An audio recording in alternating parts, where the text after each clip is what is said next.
지난 주간은 주님께서 우리 예명교회에 아주 기쁜 선물을 주신 한 주간이었던 것 같아요. 여러분, 우리 예명교회에 청년들이 열심히 있는 거 여러분 아셔요? 몰라요? 알죠. 우리 모두가 인정합니다. 우리 예명교회 그 어떤 교회보다도 우리 예명교회 청년들이 얼마나 열정적이고 열심이고 뜨거운지 몰라요? 바로 이 청년들을 통하여서 하나님께서 우리 교회에 아주 기쁜 선물을 주셨어요. 여러분, 지금 우리나라 청년들이 취직하기가 만만치가 않습니다. 이 직장 얻는 것, 더욱이 좋은 양질의 직장을 얻는 것은 더더욱 어렵습니다. 그런데 우리나라 모든 젊은이들이, 청년들이 다 들어가고 싶어하는 그 선망의 직장이 있어요. 꿈의 직장. 그 직장은 다 들어가고 싶어합니다. 그래서 경쟁률이 엄청나요. 그게 어떤 회사의 삼성이에요. 그래서 삼성고시라는 말도 있어요. 삼성고시. 그만큼 많은 젊은이들이 가고 싶어하는 직장, 경쟁률이 치열하고, 그래서 삼성고시라는 말이 붙어 있어요. 그런데 우리 교회 청년이 당당하게 바로 그 치열한 경쟁을 뚫고 삼성전자에 최종 합격을 하였어요. 아멘.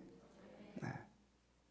삼성전자에 어마어마한 경쟁을 뚫고 우리 청년이 합격을 했어요. 얼마나 신나고 기쁜 일인지 몰라요. 그 소식을 제가 수요일 날 들었습니다. 수요일 날. 근데 목요일 날 또 하나의 소식이 들려오는 거예요. 목요일 날. 우리나라의 최고의 대학이라고 하는 카이스트 대학원에 우리 청년이 또 최종 합격을 한 거예요.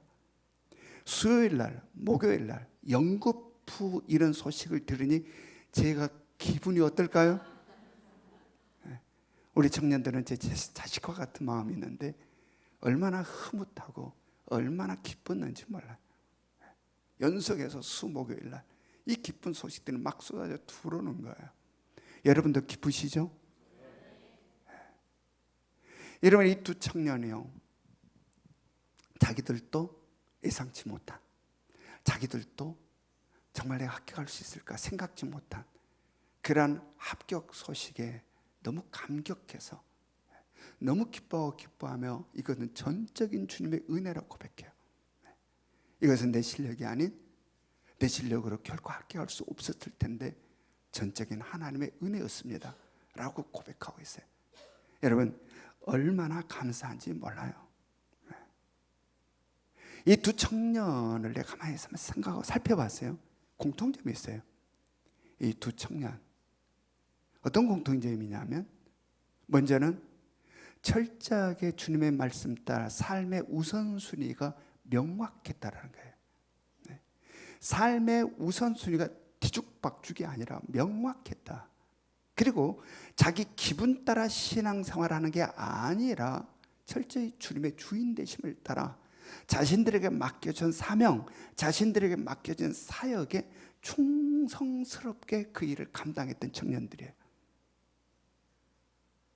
여러분, 요즘 젊은 이들에 있어서 이러한 신실함으로 젊은 시절을 살아간다는 거 만만치가 않습니다. 왜냐하면 너무 많은 유혹들이 있어요. 이 젊은 청년들이 그러한 삶의 우선순위가 명확하고 거기에 따라서 내 기분대로가 아니라 철저히 주님의 주인 되심을 따라서 맡겨진 사명, 정말 충성스럽게 그 사명, 그 사역들을 감당하며 신앙생활하는 건 만만치가 않다는 이야기. 만만치가 않다. 유혹들 많아요. 물질의 유혹, 이성의 유혹, 그간 헛된 욕망을 이루고 싶어하는 유혹 등등의 수많은 유혹들이 있다. 그래서 몇 푼 벌기 위한 알바 때문에 마음에 드는 이성을 놓치지 않고 싶어서 헛된 욕심에 사로잡혀서 그것 성취하려고 자기에게 맡겨진 사명, 자기에게 주어진 사역 내팽개치는 경우가 많다라는 이야기입니다. 심지어는 주일 성수까지 내팽개쳐버려요. 이것들로 인하여서. 그런데 이 두 청년은 그러지 않았어요. 철저하게 삶의 우선순위가 명확했고 주님의 주인 되심을 따라 맡겨준 사명에 충성스럽게 감당해 가는 청년들이었다. 제가 들어보니까 이 두 청년 중에 한 청년은요, 사귀는 이성이 있대요. 사귀는 이성 친구가 있는데 주일날 만나려고 하면 우리 교회로 와라. 그리고 주일날 나를 만나고 싶거든, 우리 교회로 와라. 그리고 내 사역이 다 끝난 다음에야 만난다. 얼마나 멋집니까? 얼마나 멋집니까? 이럴 때에 상대는 강렬한 매력을 느끼는 거예요.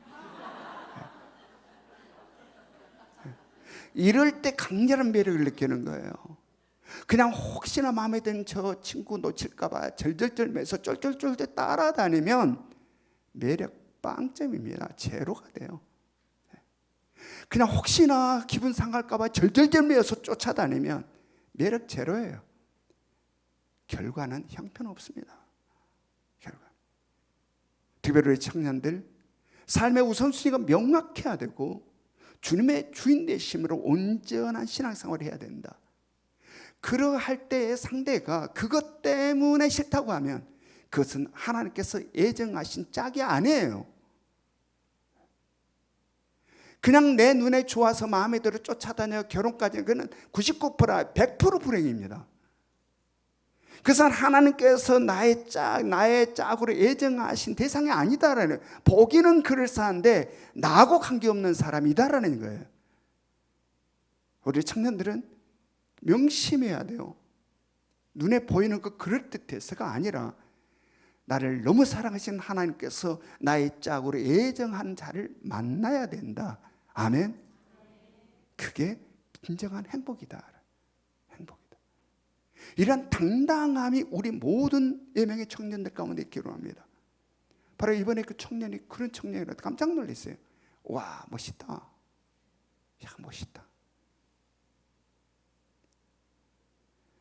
여러분, 우리 모두가 삶의 우선순위가 명확하고 내가 주인이 아닌 주님의 주인됨으로 살아갈 수 있기를 원합니다. 아멘. 이번에 우리 청년들이 바로 그런 거예요. 내 혼자 힘으로 살려고 몸부림치는 지친 인생이 아니라 전적인 하나님의 은혜로 살아감을 경험한 거예요. 전적인 하나님의 은혜로 삶이 이런 것이구나라고 체험한 거예요. 여러분, 좁쌀 100번 굴른 것보다 호박 1번 굴른 것이 훨씬 낫다. 아멘. 좁쌀 100번 얼마나 힘들겠어요. 그냥 지쳐서 막 알바하고 이것 하고 막 글렁모가 막 좁쌀이 굴러가는데 얼마나 지치고 힘들어요. 그냥 호박 1번 굴으면 끝난다라는 이야기입니다. 여기 주님의 은혜로 사는 사람, 주님의 은혜로 살아가는 이런 인생, 우리는 그래야 된다. 그래야 된다. 마태복음 6장 31절부터 33절 한번 봅니다. 마태복음 6장 31절부터 33절 같이 읽습니다. 시작. 그러므로 염려하여 이르기를 무엇을 먹을까 무엇을 마실까 무엇을 입을까 하지 말라. 이는 다 이방인들이 구하는 것이라. 너희 하늘 아버지께서 이 모든 것이 너희에게 있어야 할 줄을 아시느니라. 그런즉 너희는 먼저 그의 나라와 그의 의를 구하라. 그리하면 이 모든 것을 너희에게 더하시리라. 아멘. 아멘. 무엇을 먹을까 무엇을 마실까 무엇을, 이 염려를 이방인들이 한다. 아버지가 없는 사람들. 네. 아버지가 없는 사람들은 자기가 자기를 책임져야 되니까 여기에 대한 근심이 많다라는 이야기입니다. 그러나 아버지가 있는 자들은 그렇지 않다. 하나님께서 이야기하고 있는 거예요. 내가 너희 아버지야. 아버지 있는 자들은 그렇게 사는 게 아니야. 너희는 먼저 그의 나라와 그의 의를 구하라. 아버지의 나라와 아버지의 의를 구하라.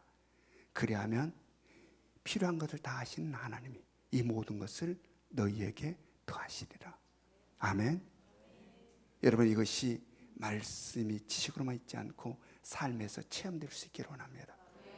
여러분, 신앙은 체험이 있어야 힘이 붙습니다. 머리로만 알고 있는 지식은 힘이 없어요. 파워가 없어요. 능력이 없어요. 늘 무너집니다. 조금만 바람 불어도 그런가 봐 라고 이리저리 휘둘려요. 말씀의 지식과 더불어서 그 말씀의 삶에서 체험돼야 그렇구나라고 확신이 있어서 뚫고 나가는 능력이 생긴다. 지금 우리 아이들은, 청년들 막 그걸 경험하고 있는 거예요. 이번에 우리 청년들에게 일어난 이 일, 그냥 우연히 어쩌다 보니 일어난 일일까요? 아니에요. 여러분, 지난 가을부터 하나님께서 우리 예명교회를 놀랍게 능력 손으로 만지고 계시고 성령께서 역사하고 계심을 제가 계속해서 말씀드릴 뿐만 아니라 실제로 일어난 사건을 그때그때마다 지금 가을에부터 하나님께서 우리 예명교회를 이렇게 지금 흔들어 주시고 이렇게 지금 하나님께서 일하고 역사하고 계십니다라고 순간순간마다 여러 가지 사건들을 통하여서, 여러 가지 일들을 통하여서 제가 가을부터 지금 하나님이 우리 예명교회를 어떻게 만지고 계시는지를 실제의 사건들을 통해서, 일어나는 일들을 통해서 제가 계속 말씀드리고 있어요. 바로 그 연장선상에 지금 이 청년들의 일이 있는 거예요. 아멘. 바로 지금 그 하나님이 일하신 그 연장선 위에서 지금 나타나는 그 모습이다라는 이야기입니다. 여러분, 앞으로 우리 교회를 통해서 하나님께서 지금 이 놀라운 일하심이 계속 이어져 나갈 텐데 여러분들도 그게 주인공이 되시기를 바랍니다. 목마름이 있어야 된다, 사모함이 있어야 된다. 그러려나 라는 자에게는 아무 일도 일어나지 않는다. 마음을 거기에 두고 사모함과 갈망을 마음에 품을 수 있기를 원합니다. 아멘. 하나님께서 그래서 우리를 다시 새롭게 시작하라 말씀 주시고, 그냥 말씀하라고 끝낸 게 아니라 바로 그것을 이뤄낼 수 있도록 지금 우리를 도우시고 계시는 겁니다. 그러나 우리는 이것을 온전히 믿음으로 말미암아 내 삶에 취하는 은혜가 있기를 원합니다. 그래서 주님의 은혜, 우리 예명교회를 향하는 주님의 이 놀라운 은혜에 우리 모두가 수혜자들이 될 수 있기를 주님의 이름으로 축원합니다. 우리는 앞서서 요한계시록 16장 말씀을 통해서 어떤 말씀 우리가 보았습니까? 요한계시록 16장 말씀을 통해서 어떤 말씀 우리가 보았죠? 큰 성 바벨론으로 상징되는 타락한 세상 문명, 이 타락한 세상 문명의 마지막 재앙, 하나님의 마지막 재앙이 7 대접 재앙으로 인하여서 완전히 무너져 버리는, 멸망을 당하는 장면을 우리가 보았습니다. 이 계시록 16장에서 자, 그 대표적인 말씀 9절 한번 봅니다. 계시록 16장 19절 20절. 계시록 16장 19절 20절 같이 읽습니다. 시작. 큰 성 세 갈래로 갈라지고 만국의 성들도 무너지니 큰 성 바벨론이 하나님 앞에 기억되신 바 되어 그의 맹렬한 진노의 포도주 잔을 받음에 각 성도 없어지고 산악도 간데 없더라. 네, 바로 이렇게 엄청난 큰 성 바벨론이 바로 포도주에 섞인 것이 없는 포도주라고 표현할 정도로 그 어마어마한 하나님의 진노가 가득 담긴 7 대접 재앙으로 말미암아 완전히 초토화가 끝나버렸어요. 이제 16장에서 끝나버렸습니다. 그러면 이제 뭐가 나와야 됩니까? 우리가 고대하고 고대한 예수 그리스도의 재림이 등장하고 새하늘과 새 땅이 펼쳐져야 되는 거예요. 우리 영광스러운 하나님의 나라가 이제 펼쳐져야 되는데, 말씀을 보니 정작 예수 그리스도의 재림은 계시록 19장에 나와요. 계시록 19장에 예수 그리스도의 재림이 나오시고 17장, 18장이 그 사이에 들어있는 거예요. 바벨론이 이미 끝나버렸는데, 다 멸망되어 버렸는데 예수 그리스도의 재림은 19장에 언급된다. 그러면 그 사이에 있는 17장, 18장은 어떤 걸까?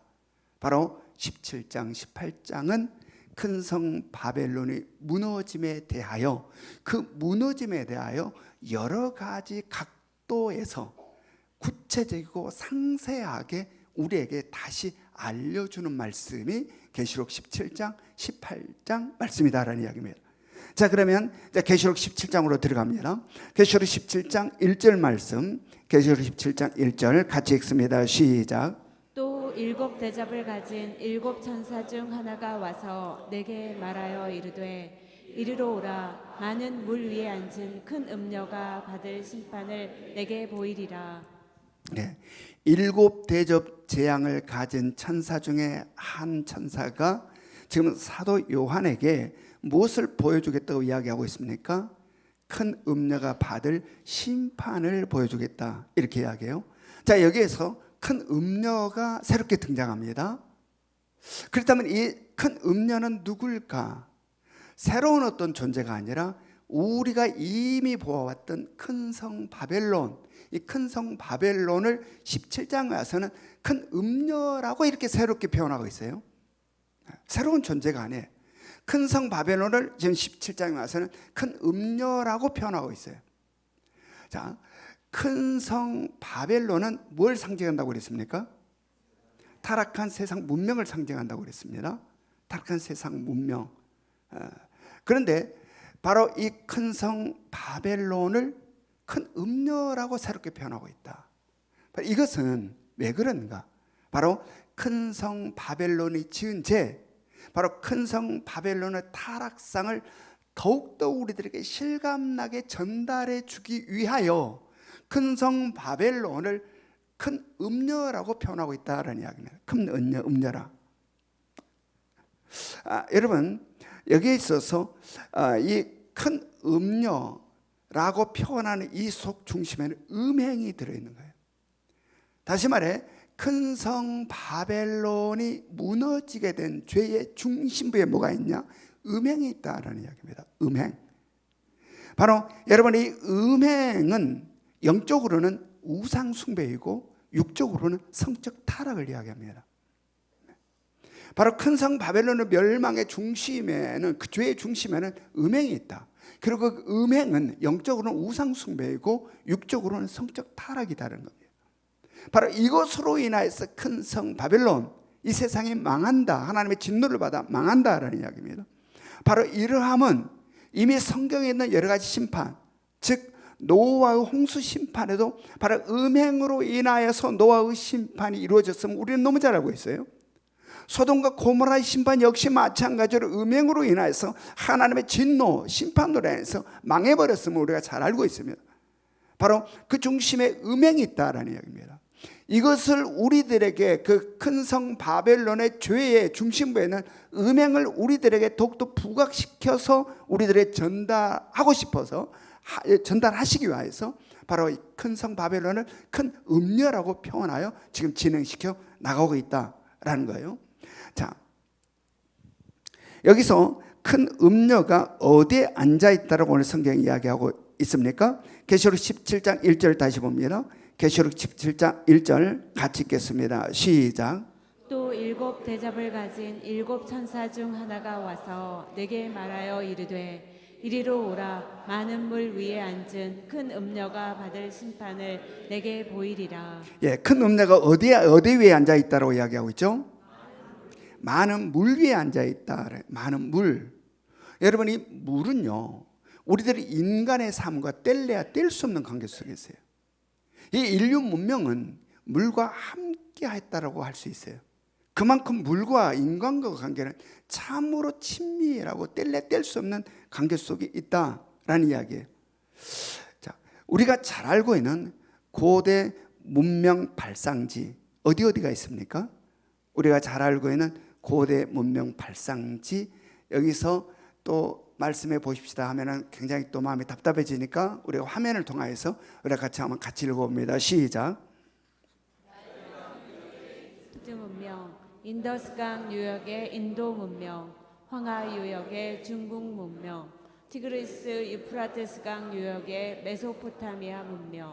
자, 이 모든 문명들이 어디와 연결되어 있어요? 물, 강과 연결되어 있어요. 강과.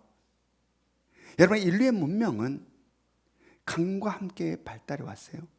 그리고 지금에는 큰 도시들을 이루게 돼요. 바로 물이에요. 물과 뗄 수가 없어요. 그런데 오늘 본문 말씀을 보니 큰 음녀가 어디에 앉아 있댔습니까? 많은 물 위에 앉아 있다. 많은 물 위에 앉아 있다. 그런데 성경은 바로 그 물을 무엇이라고 표현하고 있습니까? 자, 그 물을 그 큰 음녀가 앉아 있는 물이, 많은 물이 앉아 있다고 그러는데 그 물을 성경 무엇이라고 이야기하고 있는가? 계시록 17장 15절을 봅니다. 계시록 17장 15절 같이 읽습니다. 시작. 또 천사가 모세가 내게 말하되 내가 본 바 음녀가 앉는 물은 백성과 무리와 열국과 방언들이니라. 예, 음녀가 앉아 있는 물은 무엇이라는 겁니까? 백성과 무리와 열국과 방언들이라. 이것은 온 세상 사람들을 이야기하고 있는 겁니다. 즉 다시 말해서 그에 앉아 있다. 큰 음녀가 온 세상 사람들에게 아주 막강한 영향을 미친다. 즉 다시 말해 타락한 세상 문명은 우리들의 삶, 이 세상 모든 사람들에게 막강한 영향을 미친다. 이 세상, 타락한 세상 문명이. 계시록 17장 2절을 봅니다. 계시록 17장 2절 같이 읽습니다. 시작. 땅의 임금들도 그와 더불어 음행하였고 땅에 사는 자들도 그 음행의 포도주에 취하였다 하고. 예, 땅의 임금들이나 이 세상의 지배계층, 다시 말해 힘과 능력과 권세와 권능을 갖고 있는 이런 권력을 갖고 있는 사람들을 지칭합니다. 그들이 누구와 음행을 했다는 거예요? 큰 음녀와 음행을 하였다. 그리고 그들뿐만 아니라 일반 사람들도 뭐에 취했다? 음행의 포도주에 취해 있다라는 이야기입니다. 자, 여기에서 음행이라고 하는 것은 뭐라고 그랬습니까? 영적으로는 우상 숭배고 육적으로는 성적 타락이라고 그랬습니다. 바로 이 모든 세상의 지배계층뿐만 아니라 일반 모든 인들도 바로 타락한 세상 문명의 영향을 받아서 하나님을 대적하는 우상 숭배와 성적 타락 가운데 빠져든다라는 이야기입니다. 마지막 종말의 시대로 갈 때에 그렇게 된다. 여러분, 이러한 요한계시록 말씀은 오늘 살아가는 우리들에게 그렇구나 라고 실감나게 인정할 수밖에 없는 상황을 우리는 살고 있습니다. 여러분, 지금 문명이 발달하면 발달할수록 어떤 현상이 나타나고 있습니까? 하나님이 어디 있느냐? 세상 문명이 발달해 가면 발달해 갈수록 하나님이 어디에 있느냐? 하나님을 대적합니다. 하나님이 어디 있느냐? 발달해 가면 발달할수록 이 소리가 굉장히 높아져요. 하나님이 어디 있느냐라는 하나님을 대적하는 소리가 굉장히 높아지고 하나님의 살아계심을 믿는 자들에 대한 조롱과 멸시와 비웃음이 굉장히 커져가고 있다. 굉장히 커져간다. 시대가 흘러가면서. 그리고 더불어서 인간이라는 존재가 얼마나 엄청난 존재로 부상하고 있는지 몰라요. 특별히 인간에 의하여서 지금 만드는 과학 문명, 인간들이 이룩하는 과학 문명을 통하여서 터져 나오는 겁니다. 이렇게 발달해 가다가 어디까지 갈 수 있을까? 엄청난 기대에 부풀어 오릅니다. 이렇게 과학 문명의 발달해 가면 어디까지 도대체 끝이 어딜까? 어디까지 발달해 갈까? 그래서 그 중심은 이미 인간이 하나님을 뛰어넘어 버렸습니다. 하나님보다 인간을 더 신뢰합니다. 하나님 위에 인간이 있습니다. 이것은 또 다른 바벨탑이고 이것은 하나님을 대적하는 우상 숭배인 거죠. 하나님을 대적하는 극단 우상 숭배. 여러분, 그리고 이러한 타락한 세상 문명에는 영적인 면에 있어서의 우상 숭배만 있는 게 아니에요. 이런 타락한 세상 문명의 속에는 영적인 면에 있어서의 우상 숭배만 있는 게 아니라 육적인 면에 있어서도 반드시 거기에 따라붙은 게 있어요. 여기에 바로 여기에 딱 껌처럼 따라붙은 게 있는데 성적 타락이에요. 성적 타락. 이런 타락한 세상 뭐 이런 영적인 우상숭배 이런 것만 영적인 면에 있는 게 아니라 그와 필연적으로 따라붙은 게 있는데 그게 뭐냐? 성적 타락이네. 여러분, 지금의 성적 타락의 면 어떠하십니까? 어느 정도까지 와 있다고 생각하십니까? 이 성적 타락이 어느 정도까지 지금 와 있는가?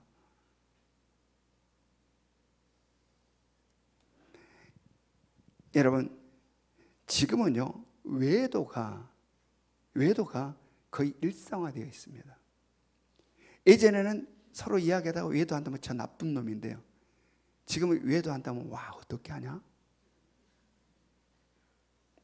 지금에는 예전에 외도하면 야 나쁜 놈 너 그러면 벌 받는다 이런 분위기 사회 분위기가. 근데 지금은 외도하면 야 너 어떻게 안 들키고 어떻게 하고 있냐 궁금해하고 신나 합니다. 온전한 가정이 없을 정도가 되었습니다. 온전한 가정이.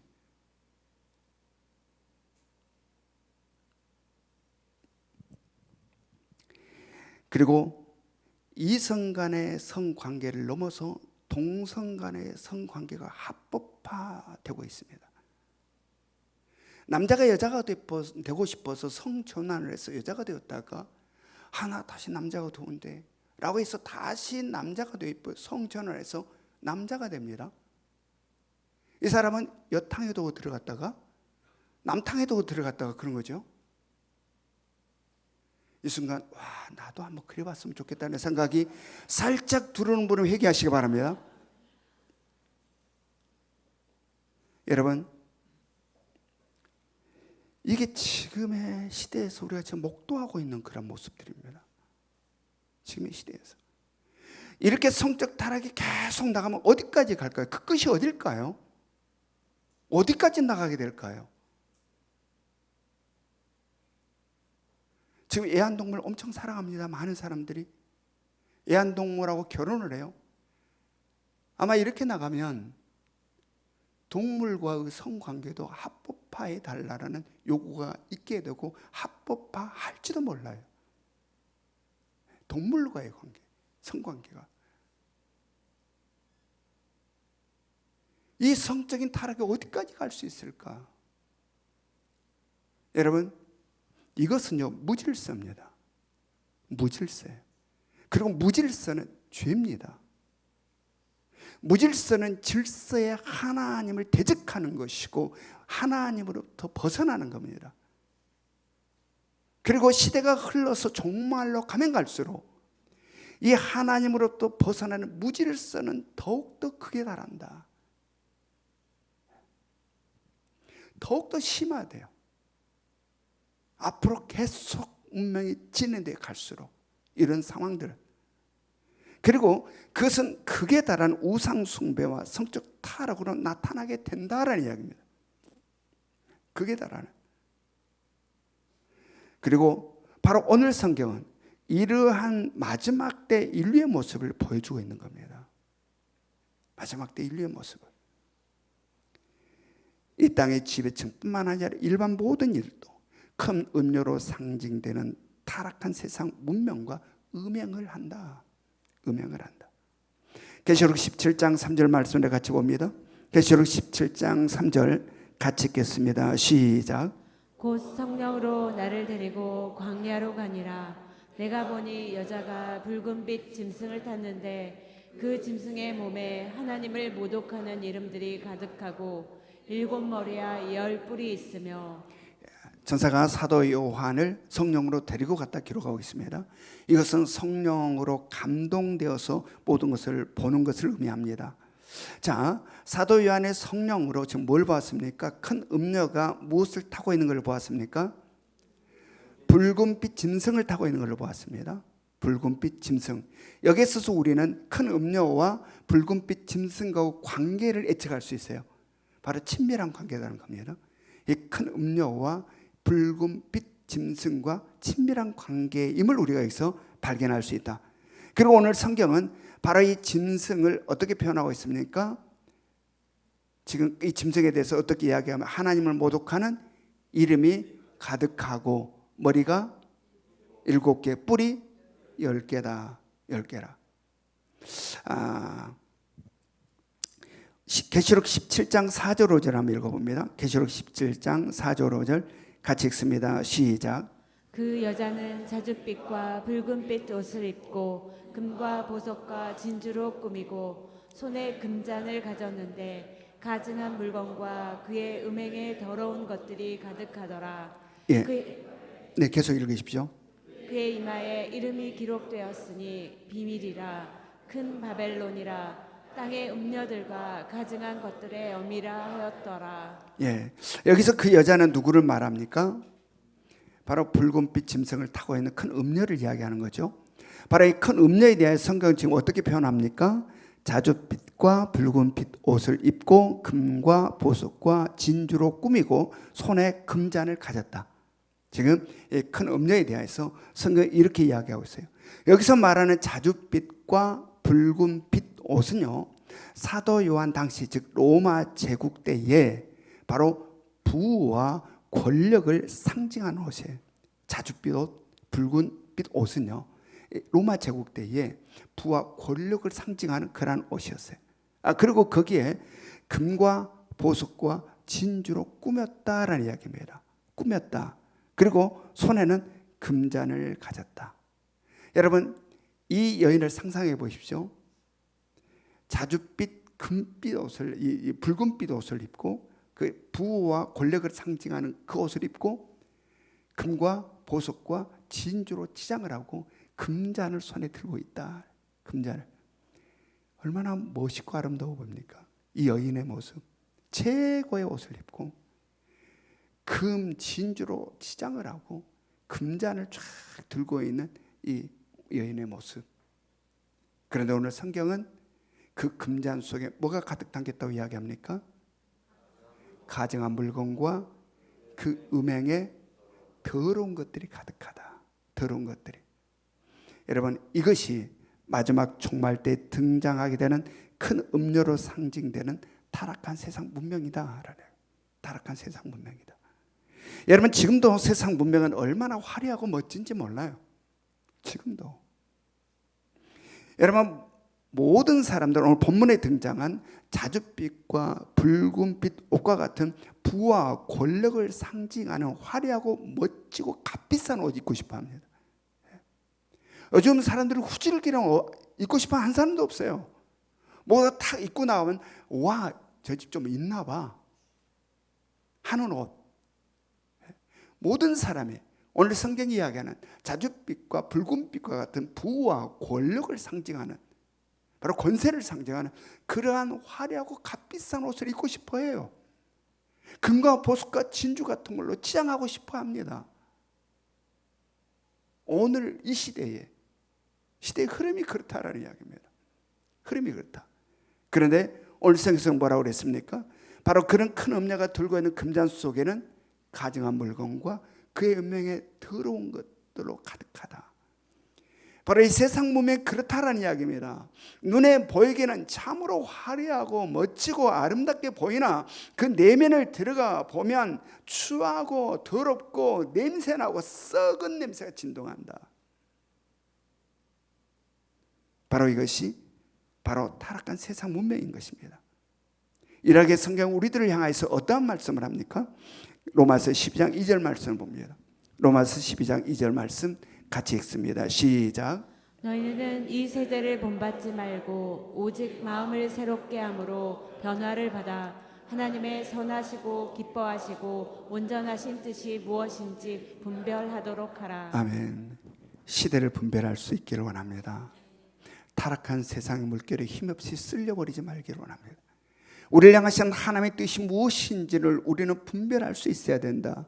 그래서 우리 각자에게 하나님께 주시는 사명을 가슴에 안고 이 땅을 회복시키시고 구원하시려는 하나님의 위대하고 거룩한 구원의 역사 속에서 우리는 내 거룩한 땀을 쏟아 마지막 이 세상을 구원하시려는 하나님의 구원의 역사를 우리는 날마다의 삶 속에 이루어 나갈 수 있어야 된다.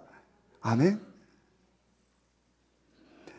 사도 요한은 이어서 어떤 모습을 목격하게 됩니까? 계시록 17장 6절 말씀, 계시록 17장 6절 말씀 같이 읽습니다. 시작.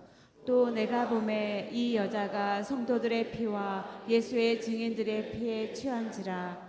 내가 그 여자를 보고 놀랍게 여기고 크게 놀랍게 여기니. 자, 타락한 세상을 상징하는 이 큰 음녀가 무엇에 취했다는 겁니까? 성도들의 피와 예수의 증인들의 피에 취해 있다. 술이 취하듯이 피에 취해 있다는 이야기입니다. 이것은 뭘 의미할까요? 이 말씀 뭘 의미할까? 자, 앞서서 우리가 소두에 이 큰 음녀가 무엇을 타고 있다고 그랬습니까? 붉은 짐승을 타고 있다고 그랬습니다. 하나님 모독하는 이름이 가득하고 뿔이 10개고 머리가 7개인 이 짐승을 타고 있다. 그런데 이 짐승에 대해서는 우리가 이미 계시록 13장에서 이 짐승이 무엇을 상징하는지 우리가 이미 알고 있어요. 자, 이 짐승은 무엇을 상징한다고 그랬습니까? 바다에서 나온 짐승으로서 하나님을 대적하는 적 그리스도라고 그랬습니다. 그래서 마지막 예수 그리스도가 이 땅에 재림하기 직전에 이 땅에서 세상을 통치하고 지배할 강력한 세상 정치 권력이라고 그랬습니다. 이게 짐승으로 지금 상징된다. 지금 성경이 표현하고 있다라고 했어요. 자, 그 짐승은 누구로부터 능력과 보좌와 권세를 받는다고 했나요? 자, 계시록 13장 1절 2절. 계시록 13장 1절 2절 같이 읽습니다. 시작. 내가 보니 바다에서 한 짐승이 나오는데 뿔이 10이요 머리가 7이라. 그 뿔에는 10 왕관이 있고 그 머리들에는 신성 모독하는 이름들이 있더라. 내가 본 짐승은 표범과 비슷하고 그 발은 곰의 발 같고 그 입은 사자의 입 같은데 용이 자기의 능력과 보좌와 큰 권세를 그에게 주었더라. 네, 바다에서 나온 짐승은 누구로부터 능력과 보호자와 권세를 받는다는 거예요? 용으로부터. 용은 무엇을 상징한다고 그랬습니까? 사탄 마귀를 상징한다. 그러므로 이 짐승은 사탄 마귀로부터 능력과 보호자와 권세를 받는다. 그런데 그 짐승을 누가 타고 있다? 큰 음녀가 타고 있다. 따라서 이 둘 사이에 친밀한데 바로 이들은 누구의 영향 아래 있다는 거예요? 사탄 마귀의 영향 아래 있다. 타락한 세상 문명을 상징하는 큰 음료와 그 다음에 마지막 이 세상의 종말을 맞이하게 될 때 이 세상을 지배하는 강력한 세상 정치 권력을 상징하는 이 짐승과 밀접한 관계를 갖고 있다. 그리고 그들은 누구의 영향을? 사탄 마귀의 영향을 받는다. 사탄 마귀. 그러므로 말미암아 이 큰 음녀가 뭐에 취해 있다? 성도들의 피에 취해 있고 예수의 증인의 피에 취해 있다라고 하는 말은 바로 마지막에 이 세상 문명, 음녀가 상징하는 이 타락한 세상 문명과 이 짐승이 상징하고 있는 이 세상 강력한 정치 권력, 이들에 의하여 어마어마하게 하나님의 교회는, 하나님의 백성된 자들은 엄청난 박해와 핍박을 받게 되고 수많은 순교자들이 나타나게 될 것이다 라는 이야기. 마지막 종말 때가 되면 이 세상에서는 예수 믿는 자들이 미친놈 취급받을지 몰라요. 그래서 이 타락한 세상 문명과 이 세상을 지배하고 있는 이 세상 정치 권력, 이 짐승과 큰 음녀, 이들에 의하여 마지막 때 교회는 어마어마한 핍박과 박해에 놓이게 될 것이고 수많은 순교자들이 나타나게 됨을 지금 예언하고 있는 거예요. 그렇다면 우리는 어떻게 해야 될까요? 그렇다면 우리는 어떻게 해야 될까? 여기서 우리는 다시 한번 영적인 세계를 볼 수 있어야 된다. 이 큰 음녀와 짐승이 누구로부터 힘을 받고 누구의 영향을 받는다? 사탄 마귀의 영향을 받는다. 그렇다면 우리는 누구의 영향을 받아야 될까요? 성령이에요. 성령. 영의 세계에서 항상 우리는 보이는 이 세계는 보이지 않는 영의 세계와 밀접한 관계를 갖고 있고 거기에 있어서 출발된다고 그랬습니다. 바로 이 큰 음료로 상징된 큰 음료와 이 짐승은 바로 사탄 마귀의 영향을 받는다라는 이야기입니다. 그렇다면 우리 성도들은 어때야 될까? 성령의 영향을 받아야 된다. 아멘. 그래서 성령이 이 땅에 오신 겁니다. 성령이 이 땅에 오셔서 우리로 하여금 마지막 하나님 나라에 이를 때까지 우리를 보호하시고 지키시기 위하여 오셨다. 그래서 보혜사 성령이라고 이야기한다. 아멘. 그리고 이 성령을 통해서 우리는 하나님께서 이 땅을 회복시키고 구원하시려면 하나님의 구원의 역사를 이루어갈 수 있도록 성령님의 힘과 능력과 권세를 주셔서 바로 이 일을 감당케 하신다. 아멘. 그러기에 예수님께서는 하늘로 승천하기 직전에 제자들에게 뭐라고 그랬습니까? 너희는 성령이 오실 때까지 예루살렘을 떠나지 말라. 그래서 그 말을 듣는 제자들은 예수님의 말대로 성령이 오시기 전에 움직이지 않았어요. 움직이지 않았다. 그리고 성령이 오신 다음에 움직이기 시작했어요. 그리고 예수 그리스도를 증거하다가 산들에는 공회에 붙들려서 다시는 복음을 예수 전하지 말라는 위협을 받게 되죠. 그때에 그들이 어떻게 했습니까? 위축됐어요. 그런데 다시 부르짖어 기도함으로 성령으로 충만하였다. 성경에 보면 그들이 기도하는 자리가 진동했다라고 이야기합니다. 그리고 그곳에 있는 모두가 성령으로 충만하니 그렇게 위축되었던 성도들이 성령으로 충만하게 됨으로 말미암아 위축됨에서 완전히 벗어나서 강하고 담대한 자로, 그래서 더욱더 담대하게 복음을 증거했다라고 사도행전이 이야기하고 있어요. 바로 이러한 성령의 역사를 우리는 바울 사도의 고백을 통해서 우리가 확인할 수 있습니다. 성령의 역사가 어떻게 우리들 가운데 나타나고 있는지. 자, 바울의 고백을 통해서 우리가 한번 보았으면 좋겠습니다. 사도행전 20장 22절부터 24절. 사도행전 20장 21절부터 24절 같이 읽습니다. 시작. 보라, 이제 나는 성령에 매여 예루살렘으로 가는데 거기서 무슨 일을 당할는지 알지 못하노라. 오직 성령이 각 성에서 내게 증언하여 결박과 환난이 나를 기다린다 하시나, 내가 달려갈 길과 주 예수께 받은 사명 곧 하나님의 은혜의 복음을 증언하는 일을 마치려 하면은 나의 생명조차 조금도 귀한 것으로 여기지 아니하노라. 아멘. 저기 파란 색깔로 써지면 다시 한번 읽습니다. 시작. 내가 달려갈 길과 주 예수께 받은 사명 곧 하나님의 은혜의 복음을 증언하는 일을 마치려 하면은 나의 생명조차 조금도 귀한 것으로 여기지 아니하노라. 여러분, 우리 모두가 일을 할 수 있기를 원합니다. 아멘. 아멘 소리가 너무 힘이 없어요. 우리 모두가 일을 할 수 있기를 원합니다. 그럼 정말 우리가 이룰 수 있을까요? 자, 우리가 아멘을 했는데 이룰 수 있을까? 예, 집사님 그대로 좀 띄워놓으십시오. 우리가 정말 그럴 수 있을까? 이룰 수 있을까? 그럴 수 있을 것 같아, 없을 것 같아? 아멘을 하긴 했는데 지금 바울처럼 이렇게 내가 달려갈 길과 주 예수께 받은 사명 곧 하나님의 은혜의 복음을 증거하는 일을 마치려 하면은 나의 생명조차 조금도 귀한 것으로 여기지 아니한다.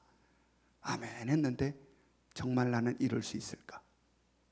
자신 있습니까? 자신 없습니까? 자신 없죠. 자신 없죠. 자신 없어요. 자, 그런데 제 위에 빨간 글씨로 된 부분 같이 읽습니다. 시작. 아멘. 우리가 성령에 매이면 가능하다. 아멘. 우리가 성령에 묶이게 되면 가능하다. 내가 참으로 나약하고 내가 참으로 연약하고 참으로 힘없어 내가 스스로 볼 때도 네가 뭘 할 수 있겠니? 라는 나라 할지라도 우리가 성령에 매인 바가 되면 마지막 순교의 자리까지 나아갈 수 있다. 아멘. 그러므로 쓸데없는 세상 근심 걱정에 매이지 말고 헛되고 헛된 욕망에 사로잡혀 힘겹게 살지 말고 그때 묶여 살지 말고 오직 성령에 매인바 되어 살아갈 수 있기를 원합니다. 아멘. 그래서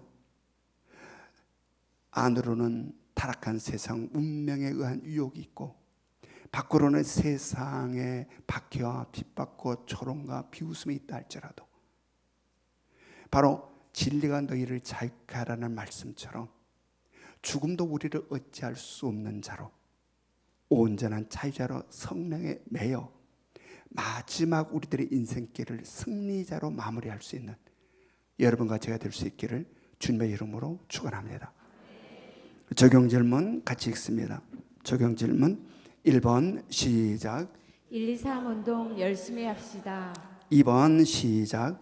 우리 예명교회를 얼마나 사랑하십니까? 3번 시작. 성령의 메인바 되기를 어느 정도 사모하십니까? 우리 다 같이 지금은 우리 주 예수 그리스도의 은혜와 하나님 아버지의 끝없는 사랑하심과 성령님의 감화감동 역사하심이 하나님께서 전적인 은혜로 너는 내 아들이야 너는 내 딸이야 택하여 부르시고 이제 내 힘으로 힘겹게 살아가는 인생이 아닌 아버지의 은혜와 사랑 가운데 사는 자임을 또한 아버지께서 우리를 향해서 원하시는 것이 무엇인지 알아 이제는 내 생각대로 힘겹게 살아감이 아닌 성령의 메인바되어 진정한 자유자로 살기를 소망하는 이 자리에 모여있는 모든 성도들 머리 위에 지금으로부터 영원토록 함께 하시기를 간절히 축원하옵나이다.